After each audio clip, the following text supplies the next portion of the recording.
EU leaders have agreed to a new financial safety net to stop the Greek-led sovereign debt crisis from ever happening again. The permanent fund was pushed by the German Chancellor Angela Merkel. She needed the change to ensure Germany's support for a multinational bailout fund and to avoid a constitutional fight back home. But a plan to remove voting rights from overspending nations was shot down.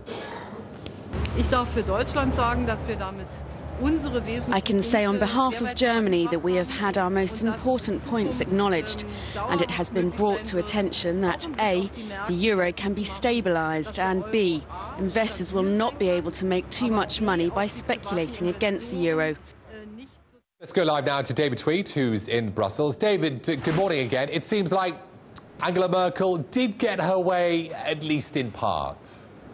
At least in part, that's absolutely right. She seemed rather chuffed just then, didn't she? What she's got is an agreement from the European Union leaders to reopen the treaties so that they can establish a permanent crisis mechanism to deal with countries, I should say, that can't pay their debts. Now, what we don't know is how that mechanism is going to look, but I asked the Prime Minister of Finland whether creditors would have to actually take some of the burden. I think that they should also bear their responsibility. So we have to create that kind of a mechanism where they have their responsibility also, and we also have to avoid the moral hazard. So bondholders will be on the hook. What Mrs. Merkel didn't get, though, was an agreement that voting rights from countries that breach the EU targets, that 3% budget deficit target, should be stripped away. That didn't fly, particularly with people like the Greeks.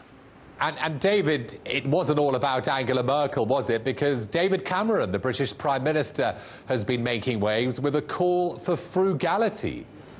That's right. He tried to cause a few ruffled feathers in the Council.